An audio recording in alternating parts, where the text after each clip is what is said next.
नमस्कार, मैं हूं शरद द्विवेदी और हमारा आज का मुद्दा है कांग्रेस में दतिया इफेक्ट। 2028 से पहले मेगा रीसेट। कांग्रेस तेजी से सीखने की तरफ बढ़ रही है और जैसे ही दतिया की एक संजीवनी उसे मिली, तत्काल निर्णय लिया गया कि पूरे मध्य प्रदेश में संगठनात्मक सुधार की एक मजबूत पहल करने की तरफ पार्टी बढ़ेगी।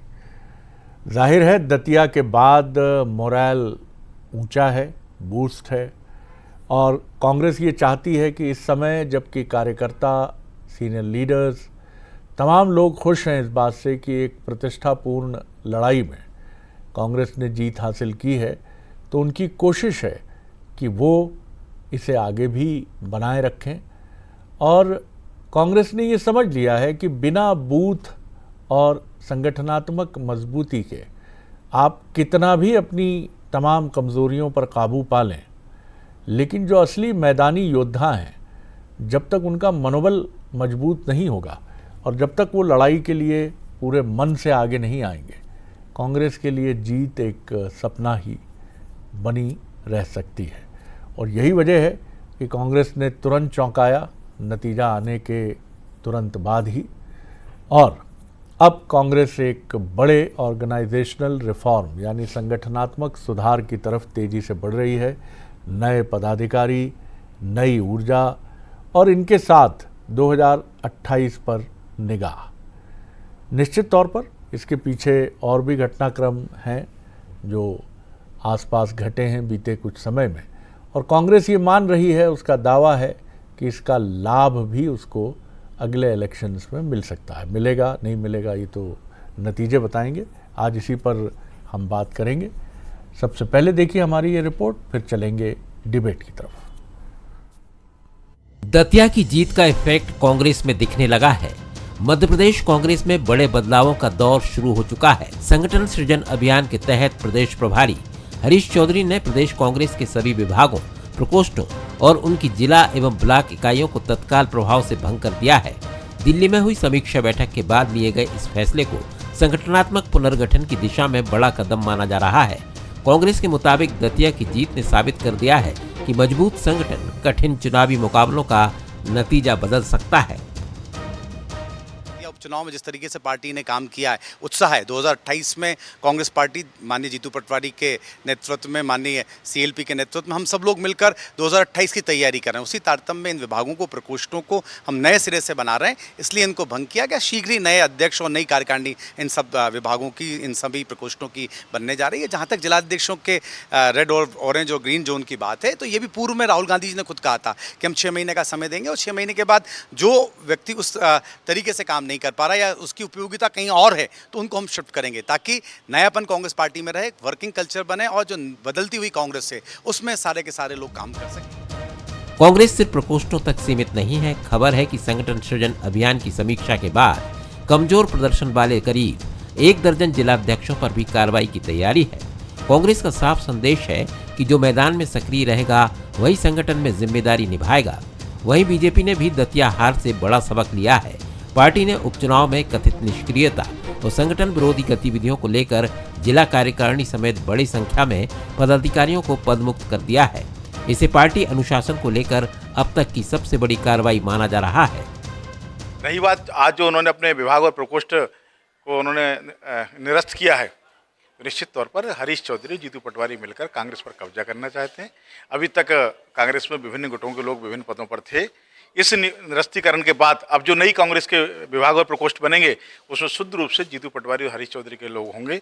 उसमें ना दिग्विजय सिंह के लोग होंगे, उसमें ना अरुण यादव के लोग होंगे, ना राहुल भैया के लोग होंगे, ना कमलनाथ के लोग होंगे। केवल और केवल कांग्रेस के जो भी पदाधिकारी बनेंगे जीतू पटवारी और हरीश चौधरी के खास लोग बनेंगे। कांग्रेस अब जीतू पटवारी की जेब में है। दतिया ने दोनों दलों को अलग अलग संदेश दिए हैं। कांग्रेस के लिए जीत संगठन की ताकत का प्रमाण बनकर सामने आई है, तो बीजेपी के लिए हार चेतावनी की घंटी साबित हुई है। 2028 के विधानसभा चुनाव में अभी समय है, लेकिन दोनों दलों ने साफ कर दिया है कि आने वाली लड़ाई सिर्फ नेताओं की नहीं है। ये मजबूत संगठन और सक्रिय कार्यकर्ताओं के दम पर ही लड़ी जाएगी। फिलहाल तो कांग्रेस दतिया विनिंग इफेक्ट के साथ 2028 से पहले मेगा रीसेट करती दिख रही है।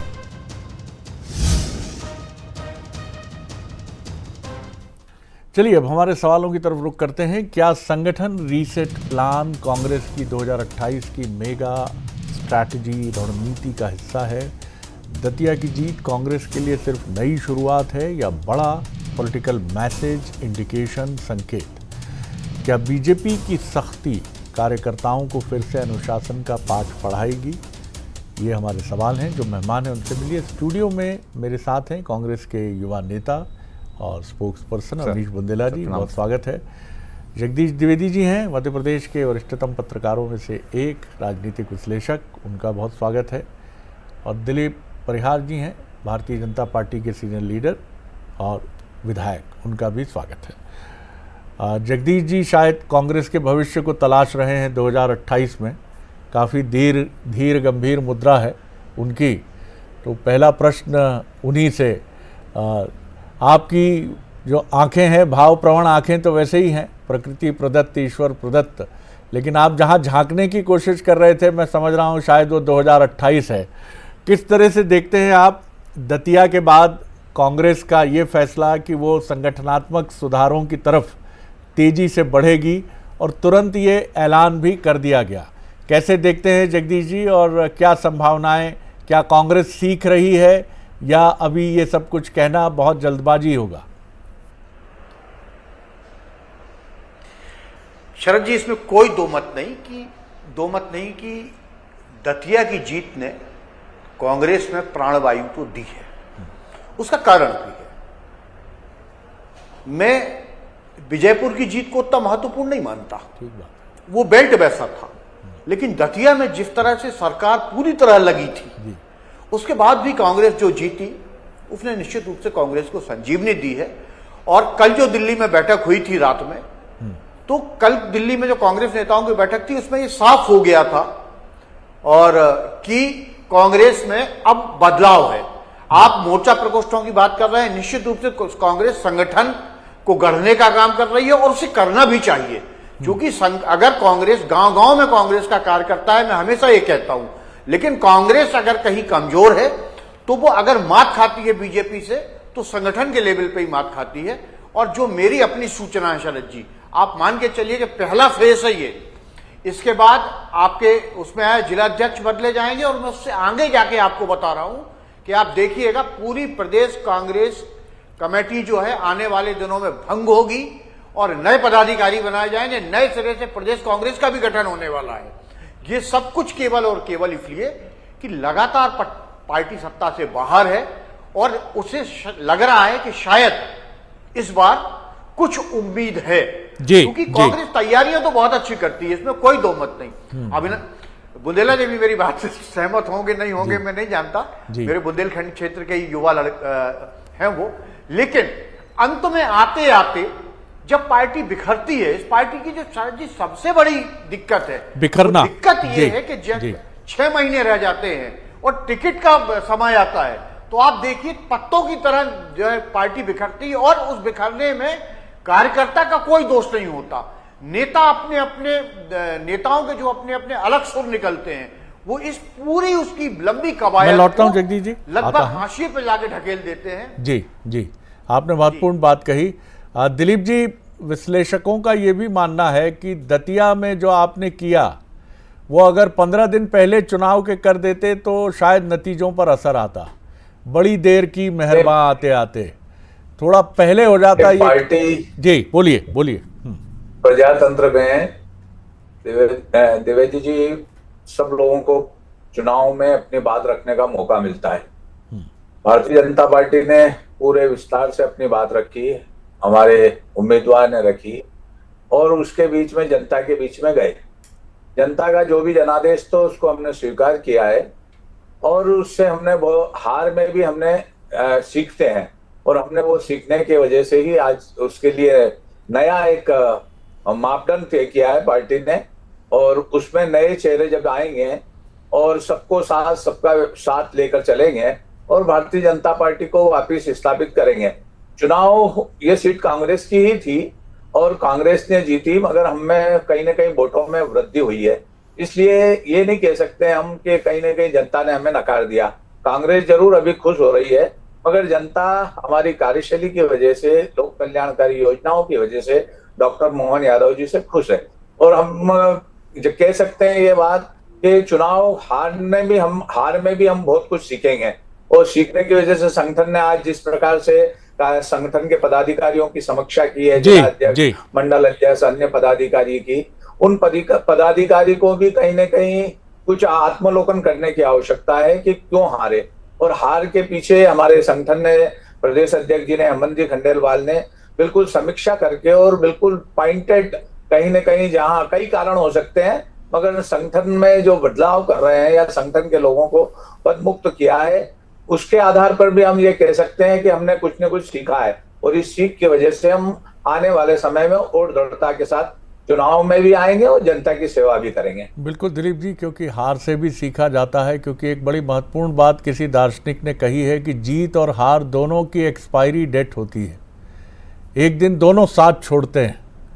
हाँ, ये अलग बात है कि हार जब पीछा छूटता है हार से तो प्रसन्नता बड़ी जल्दी आती है और सुख का समय बिल्कुल पंख लगाकर बीत जाता है। कांग्रेस से पूछिए पीड़ा के वो क्षण कि 40 साल सत्ता में रहने के बाद अब विपक्ष में रहना कितना चुनौतीपूर्ण होता है। लेकिन ये आता है, ये कालखंड निश्चित तौर पर, क्योंकि हमेशा शिखर पर बने रहना बहुत कठिन है। आप कितने जतन कर लें, कितने भी जतन कर लें, लेकिन कोई ना कोई ऐसी चीज़ होती है जो गलती और चूक नहीं है, शायद वो प्रकृति का एक ऑटो करेक्शन है कि भैया अब थोड़ा नई कोपलें फूटने दो, आने दो, अब इनको देखते हैं। भले ही ये कितने दिन ये वृक्ष हरा भरा रहता है, लेकिन ठीक है। बुद्धिला साहब, बड़ी पहले तो आपको दतिया के लिए बधाई, धन्यवाद। और बड़ा एकजुट प्रदर्शन रहा। लेकिन आगे की लड़ाई, जैसा जगदीश जी ने कहा कि चुनाव का जो आखिरी चरण होता है वहाँ आप बिखर जाते हैं। उम्मीद करेंगे कि इस 2028 में वो भी ना दिखे, आप मजबूती से आगे बढ़े। बहरहाल, अब संगठनात्मक सुधारों की ज़रूरत, क्या आप मान रहे हैं कि एग्जिस्टिंग जो संगठन है कांग्रेस का, उसमें भी कई सारी चीज़ें ऐसी हैं जिन्हें और बेहतर किया जा सकता है? देखिए सर, क्या होता है शरद जी की कोई भी जो संगठन के जो सदस्य चुने जाते हैं उनका एक निश्चित कार्यकाल होता है, 2 साल, 1 साल, 1.5 साल। एक्चुअल में कार्यकाल सब जगह यही होता है, जिलाध्यक्ष का हो, प्रदेश अध्यक्ष का हो। ये बात अलग है कि कांग्रेस अब तक ऐसा होता रहा कई बार कि उनको हमने शिफ्ट नहीं किया। अब वो चल रहे हैं तो 4 साल की जगह 8 साल चल गए, कभी 2 साल में हट गए। तो सर इस बार ऐसा लगा कि राहुल गांधी जी खासकर मध्य प्रदेश को लेके बड़े संजीदा हैं और बड़े सीरियस भी हैं। और उन जो संगठन सृजन के माध्यम से उनने देखा कि ठीक है, जैसे अभी छोटे छोटे 2 नतीजे आए, हम तो सर कह रहे हैं कि आप बीना का चुनाव भी करा दो, कम से हम अपने आप को टेस्ट तो कर पाएंगे कि हम कहाँ बैठे हैं। बीना का उपचुनाव भी करा दें। तो सर ये 2 जो चुनाव जीते हैं उपचुनाव कांग्रेस पार्टी ने, और जैसे बुधनी का उपचुनाव भी देखें, 90,000 की हमने लीड कम की सर। मतलब सोचें, जो 1,30,000 सवा लाख से सीट हारी थी सर, वो आप समझे कहाँ जाके 10-12 हज़ार से हम लोग हारे। तो ये चीज़ है सर। तो क्या है इसमें हमारे केंद्रीय संगठन को, हमारे केंद्रीय नेतृत्व को कहीं ना कहीं उम्मीद दिखती है। और सर आज जो कई सारे प्रकोष्ठ भंग किए गए सर, अब मैं दावे से कहता हूँ सर, पूरी तैयारी है। प्रकोष्ठ जो भंग किए सर, ये पहले से था कि अपन को बदलाव करना है, उनको सर दूसरा काम दिया जाएगा। जैसे कहा जगदीश जी ने तो पूरे आत्मविश्वास से कहा कि पूरी कार्यकारिणी भंग होगी। पूरी कार्यकारिणी, जगदीश जी शायद जो कह रहे हैं वैसा नहीं हो पाएगा, क्योंकि जो पीसीसी की कार्यकारिणी बनती है तो वो पूरे कहीं ना कहीं पूरे सर उसके साथ बनती, फोकस के साथ बनती है और एक पूरे विजन के साथ बनती है। तो सर वो संभव नहीं है क्या कार्यकारिणी। लेकिन हाँ सर, हम ये देख रहे हैं कि दतिया की जीत बड़ी महत्वपूर्ण है सर, क्योंकि सर दतिया में पूरी सरकार लगी रही, 20-25 तो हमने देखा मंत्री लगे रहे, सारे सांसद लगे रहे। मतलब मध्य प्रदेश में जितने, मैं टीकमगढ़ का हूं तो मैंने देखा वहाँ ऐसा भाजपा का कोई कार्यकर्ता नहीं था, नेता नहीं था जिसकी ड्यूटी दतिया में न लगी हो। मतलब हजारों कार्यकर्ता वहाँ उतार दिए। और सबसे बड़ी बात सर, दतिया में क्या हुआ भाजपा के साथ कि नरोत्तम मिश्रा जी से मुक्त होकर भी नहीं मुक्त हो पाई, और बल्कि उनके जो समर्थक थे उनका विरोध और मूल ले लिया। और फिर उसके बाद सर हमारे जो प्रत्याशी थे घनश्याम सिंह जी, वो सब पर भारी थे। तो सर जीत हमारी सुनिश्चित थी, हम पहले से कह रहे थे। वो तो सर आप समझ लेंगे जीत में थोड़ी सी कमी रह गई, क्योंकि तीसरा दल था वो 22-23 हज़ार वोट काट के ले गया, नहीं तो सर हमारी जीत 15 से 20 हज़ार के आसपास थी। तो सर जीत जो होती है हमेशा सर किसी भी रूप में, कितनी भी हो, चाहे छोटी हो बड़ी हो, लेकिन जीत होती है। और सर हम तो साफ कहते हैं, दिलीप जी बैठे हैं विधायक जी, आपको तो कई अवसर मिलते हैं मिठाइयाँ खाने के, हम कम से कम हम तो ये कहते हैं कि चलो ईश्वर ने हमको वहाँ जो मैया बैठी हैं पीताम्बरा माई, उनने हमको भी अवसर दिया अपनी सेवा करने का और मीठा खाने का। और दूसरी बात क्या, वहाँ की जनता को मालूम था कि हमने 5 साल के लिए विधायक चुना था राजेंद्र भारती जी को, लेकिन ये क्या हुआ कि बीच में चुनाव आ गया, तो जनता ने सर कांग्रेस का पूरा साथ दिया, ये कारण है। अब भारतीय जनता पार्टी का भी हम सुन रहे हैं सर कि इनकी आत्मंथन हो रहा है, आत्मचिंतन हो रहा है, समीक्षा हो रही है। और सर उसके ऊपर हमने कल देखा, इनके एक बड़े वरिष्ठ मंत्री हैं, उनने लिख दिया कैलाश जी ने कि ऐसे लोग समीक्षा कर रहे हैं चुनाव हारने की जिनने कभी चुनाव नहीं लड़ा। तो सर ये चलता रहता है, कांग्रेस में भी ऐसी बयानबाजी है। मैं ये नहीं कहता कि सिर्फ भाजपा में होती है, लेकिन सर ये है कि ये पहली बार मुझे अच्छा लग रहा है सर, हम समीक्षा क्यों कर रहे हैं अपनी, कि हम जीते हैं और आगे हम इसको कैसे कंटिन्यू कर पाए। और जरा ये देख के अच्छा लग रहा है कि भाजपा समीक्षा कर रही है कि हम आखिर करें क्या। लेकिन आपकी इस बात पे तो मैं भावुक हो गया। दिलीप जी और जगदीश जी सहमत होंगे कि मिठाई खाने का मौका तो मिला, वो भी मैया ने मिठाई खाने का अवसर तो मुहैया कराया। कितनी इसमें पीड़ा भी है और कितनी इसमें प्रसन्नता भी है, ये बात सुनकर वाकई में मतलब मैं समझ सकता हूं कि सही बात है। सर बुंदेलखंड का आदमी जगदीश जी जानते सर, जब बोलेंगे सही बोलेंगे सर, चाहे कैसा भी लगे सर जी। बुंदेलखंड से मेरी भी पढ़ाई हुई है। बुंदेलखंड का व्यक्ति निश्चित तौर पर बहुत अग्रगामी है, और चाहे आप तिकड़ी देख लें बॉलीवुड में तो गोविंद नामदेव और हमारे आशुतोष राणा और मुकेश तिवारी सब छाए हुए हैं, और बुंदेलखंड है। उमा भारती सहित तमाम बड़े नेता, गोपाल भार्गव, गोविंद सिंह राजपूत, भूपेंद्र सिंह जी, आज भी दबदबा है साहब बुंदेलखंड का। जगदीश जी, पहला सवाल तो यही है कि संगठनात्मक सुधारों की अगर हम बात करें तो क्या बीजेपी ने थोड़ी देर कर दी? आपको अगर ये पहल पहले कर देते तो शायद परिणामों पर कुछ असर पड़ता। दूसरी महत्वपूर्ण बात, अब बीजेपी को किस चीज़ की ज़रूरत है? कांग्रेस तो जीतने के बाद भी समीक्षा कर रही है, उसके बाद संगठनात्मक सुधारों की बात कर रही है। बीजेपी में आपको क्या लगता है किस तरह के संगठनात्मक और चुनाव को लेकर मजबूत तैयारी के, क्योंकि ऑटो करेक्ट तो है ही पार्टी, अपने को बहुत सारा हमेशा मिशन मोड, चुनाव मोड में रहती है जी। शरद जी, सबसे पहले तो मेरा मानना यह है कि बीजेपी को आंखें खोल लेने की जरूरत है। बहुत सारी चीजें अभी वो खुली आंखों से नहीं देख पा रही है और स्थितियां बहुत तेजी से बदल रही हैं। ठीक है, जब आप सत्ता के रथ पे सवार होते हैं तो बहुत सारी आपकी कमियां भी विशेषताओं के रूप में लोगों में दिखने लगती हैं, लेकिन ये मान के चलिए दतिया के चुनाव में आपने कैसा तय कर लिया कि जिसको आप खड़ा करोगे वही जीत जाएगा। नेताओं के जनाधार को परखना होगा, पार्टी को नेताओं के जनाधार को महत्व देना होगा पार्टी को। आप मैं आशुतोष तिवारी की खिलाफत नहीं कर रहा हूं, लेकिन आपने एक ऐसे नेता को चुनाव लड़वा दिया जो संभागीय संगठन मंत्री रहा लगातार। आपने ये तय कर लिया कि हम साहब जिसको लड़ाएंगे और वो जीत जाएगा। नहीं होता।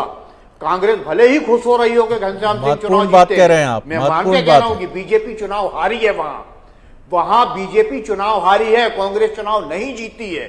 और आने वाले दिनों में भाजपा, जो मुझे दिख रहा है, चूंकि मैं शरद जी, आप और मैं बीजेपी को कवर करते करते मुझे 2.5 दशक का समय हो गया, उमा भारती जी से लेके अब तक का। तो बीजेपी जिस मोड में अब जा रही है वो मोड बीजेपी को बहुत फायदा पहुंचाने वाला नहीं है। पार्टी को सतर्क हो जाना चाहिए।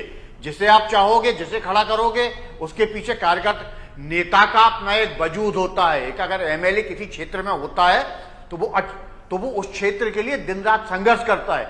अचानक आप उसे इग्नोर कर दोगे, कहीं बाहर के आदमी को लाके बैठा दोगे। दतिया से आपने जिसको टिकट दिया वो दतिया में उस सीट का रहने वाला ही नहीं था, वो पड़ोसी सीट का रहने वाला था। ठीक है, ऐसे प्रयोग हर बार सफल नहीं होती। पार्टी को सचेत रहना होगा, कार्रवाइयों से कुछ भी नहीं होना है जिस तरह की। और अगर ये सब आपको करना था, एक बात और आप नोटिस में लेना, मैं 1 मिनट और चाहूंगा आपका। बीजेपी की हार मुझे उसी दिन तय लगने लगी थी जब लगातार 2 दिन तक नरोत्तम के समर्थकों ने भाजपा की सारी गाइडलाइनों को ध्वस्त करते हुए सड़कों पर प्रदर्शन किया था। तय हो गया था कि दतिया में नरोत्तम मिश्रा का कितना आधार है। और आप फिर ऐसा नहीं, मैं कह रहा हूं नरोत्तम मिश्रा जी ने पूरी ताकत लगाई, कार्यकर्ताओं को मैनेज किया, लेकिन लगातार 3 बार जीता हुआ आदमी अपने कार्यकर्ताओं को कितना समझा पाएगा? क्योंकि और एक और पार्टी जो सबसे बड़ी गलती शरद जी कर रही है, एक तो आप संगठन की बात करते हैं, दूसरी तरफ उठा के आप मंडल अध्यक्ष देख लें, आप एल्डरमैन देख लें, आप पार्षदों के टिकट देख लें, आप पूरा का पूरा उठा के विधायकों के समर्थकों को नवाज देते हैं। जब आप ये करेंगे तो फिर विधायक का महत्व अपने आप बना रहेगा और विधायकों के हिसाब से फिर पार्टी चलेगी। अगर आप विधायक को छेड़ेंगे तो इसका नुकसान आपको होगा। और ये आप 2028 में जब चुनाव होने हैं और जिस तरह से जो सूचनाएं आ रही हैं, जिस तरह का सिनेरियो दिख रहा है जी, तो अगर बड़े दिग्गजों के टिकट कटे तो उसके रिफ्लेक्शन भी शरद जी दिखेंगे। बिल्कुल जगदीश जी, मुझे अच्छे से याद है शीर्ष पद पर बैठे बीजेपी के एक टॉप लीडर, नाम नहीं लूँगा मैं, मर्यादा के अनुकूल भी नहीं है, और उस समय के एक संगठन महामंत्री, वो नेता इतना बड़ा व्यक्तित्व उनका हो गया था कि कोई भी बीजेपी में उस समय बात करने से थर्राता था। लेकिन जैसे ही संगठन महामंत्री फ़ोन पर आते थे, वो दिग्गज नेता तुरंत लाइन पर आते थे और कहते थे जी जी, और जो भी बातें वो कहते थे वो सुनते थे। दरअसल जैसे संयुक्त परिवार में दादाजी की भूमिका होती है, बीजेपी में अब तक वो परंपरा रही है। आज भी अगर बीजेपी में कुशाभाऊ ठाकरे जी के स्तर का कोई व्यक्ति होता और वो 75-80 बरस की उम्र में यहाँ मुख्यालय में दीनदयाल उपाध्याय में बैठता, तो हर कार्यकर्ता और हर नेता सर झुकाकर आता उनके सामने, जी गलती हुई है, जी बिल्कुल सही कह रहे हैं आप, नहीं नहीं हमने अपने ही पैर पे कुल्हाड़ी मारी है। ऐसे लोग हैं क्या बीजेपी के पास अब? जो आप ही का दिया हुआ शब्द है, हमने इस डिबेट के मंच पे कई बरस पहले कई बार दोहराया, टर्नओवर वाला कार्यकर्ता। हमारे साथी मनोज बता रहे थे कि फॉर्च्यूनर्स की इतनी कतारें थी दतिया में, इतनी कतारें थी, उसमें बैठा कार्यकर्ता क्या जिताने के लिए पहुंचा था या मूक दर्शक बनने? दिलीप जी जवाब दीजिए। आशुतोष जी जमीन से जुड़े हुए कार्यकर्ता हैं, उनको संगठन का अनुभव है और चुनाव है ये, और उनने वोट की कहीं ना कहीं अपने वृद्धि की है। हम ये नहीं कह सकते हैं कि आशुतोष जी या नरोत्तम जी की वजह से पार्टी का कार्यकर्ता लगा है। लगने के बाद हम जो सीट कांग्रेस की थी और कांग्रेस की चली गई, कांग्रेस के झोली में आ गई, तो इतना प्रसन्न भी नहीं हो। अभी हमने देखा है 29 की 29 लोकसभा में देखा है, अभी राज्यसभा की 3 सीटों में हमने देखा है। तो हम ये कह सकते हैं कि इससे हम सीख ले रहे हैं और हमारा संगठन बहुत गंभीरता से इस मामले को लिया है। आज चाहे ठाकरे जी की बात कर लें, आज भी ऐसे तपस्वी लोग हैं हमारे संगठन मंत्री जो हैं, वो भी है, हमारे वरिष्ठ लोग हैं वो भी हैं। जब भी जैसा जैसा मार्गदर्शन पार्टी को देते हैं, उस आधार पर हम कहीं ना कहीं पार्टी को मजबूत करने का काम करते हैं। आज पार्टी कहीं ना कहीं पूरी मजबूत है। आज बूथ पे भी हमारा बूथ लेवल पे कार्यकर्ता है, पन्ना प्रमुख हमने बनाया था। ठीक है, हार जीत तो चलती है। अब चुनाव में जनता ने जो जनादेश दिया है उसको हम स्वीकार कर रहे हैं, नकार नहीं रहे हैं। हम जनता की जनादेश को हम महत्वपूर्ण बात कही है, स्वीकार कर रहे हैं, उससे सीख ले रहे हैं। बिल्कुल ठीक बात, कहीं ना कहीं अच्छा होगा, जो भी होगा अच्छा होगा। पार्टी में आज भी कार्यकर्ता डटा हुआ है बिल्कुल मनोयोग, क्योंकि हमने गरीबों के और सब वर्ग के कल्याण के लिए आज मध्य प्रदेश में डॉक्टर मोहन यादव जी काम कर रहे हैं। इसलिए हम ये नहीं कह सकते कि हमने आगे नहीं बढ़ा पाऊंगा। जी जी, बहुत आपने महत्वपूर्ण बात की और बार बार ये दोहराया कि हम सीख रहे हैं, जो मेरे ख्याल से आपकी मर्यादा के अनुकूल इस मंच पर इतना कहना बहुत बड़ी बात है कि हम सीख रहे हैं, और बिल्कुल ठीक बात है, सीखना पड़ेगा, सीखना चाहिए। कंक्लूडिंग कमेंट आपका। सर देखिए, मैं ये मानता हूँ कि दतिया उपचुनाव में जीत का एक बहुत बड़ा फैक्टर रहा जीतू पटवारी। सर मतलब वो देखिए, दतिया जो है एक बहुत वो इलाका जो चंबल और बुंदेलखंड के बीच का इलाका है। बुंदेलखंड खत्म होता है, चंबल वहाँ से ग्वालियर बेल्ट शुरू होता है। तो सर वहाँ जीतू पटवारी जी ने जिस तरह से 14-15 दिन निरंतर प्रवास किया और मैन टू मैन जाकर चर्चा की, बात की, सर ये बहुत बड़ा अंतर डाला जीतू पटवारी। मतलब जीतू पटवारी जी, मैं ये कहता हूँ कि एक बड़े लीडर के तौर पर स्थापित हुए, जो कि 2028 में बहुत काम आने वाला है। सर 291 बूथ हैं दतिया विधानसभा में, 245 बूथ पर बंदा जाकर खुद आया, प्रचार करके आया। तो सर ये एक बहुत महत्वपूर्ण बात रही। बाकी सर एक मैं दिलीप जी की एक तर्क सुन रहा था, 2 बार इन्होंने कहा कि कांग्रेस की सीट थी, कांग्रेस में चली गई। सर ये पूरी भाजपा कह रही है। मैं कह रहा हूँ सर इस तर्क देने के पीछे जगदीश जी भी मानेंगे, सर कहीं भी मतलब अध्ययन नहीं है। मतलब आपने एक बहुत बचकाना आप डिफेंडेबल कमेंट मार रहे हैं, दे रहे हैं सर। तो मुझे कहीं ना कहीं लगता है कि कोई बड़े तर्क लेकर आए। ऐसे तो पूरा देश कांग्रेस का था, आज आपके पास है। चलिए डिफेंडेबल कमेंट ही होते हैं। जी जी, लेकिन महत्वपूर्ण बात ये भी है, जगदीश जी और दिलीप जी भी अपनी मर्यादा के साथ इसे समझ पाएंगे कि बात दतिया की नहीं, बांकीपुर भी मत भूलिए, वो और महत्वपूर्ण हर लिहाज से सीट रही है। अब ये दोनों सीटें क्यों बीजेपी के हाथ से फिसली, बांकीपुर की बात और मैं करूंगा। शरद जी वहां भी वही हुआ जो दतिया में हुआ। जी हाँ, जी हाँ, तो ये कमजोर दिया। ये प्रयोग आपको इससे बचना होगा। अगर दिलीप जी, आप उनकी उम्र पे मत अटकिएगा, दिलीप जी के साथ जब तक विनेबिलिटी फैक्टर है ये संदेश दतिया ने लिख दिया है कि जीतने वाला जो भी उम्मीदवार है दांव उस पर लगाइए। ये मत सोचिए जो बात जगदीश जी आपने कही कि हम अपने बेस्ट समय में हैं, आईपीएल में 10 वैभव सूर्यवंशी खड़े कर देंगे जो हर बाल पर छक्के लगाएंगे। ऐसा नहीं होता सर। एक कार्यकर्ता हो या वैभव सूर्यवंशी हो, काफ़ी वक्त लगता है उसके गढ़ने में, उसके आगे बढ़ने में। बहुत शुक्रिया आप तीनों मेहमानों का और आगे देख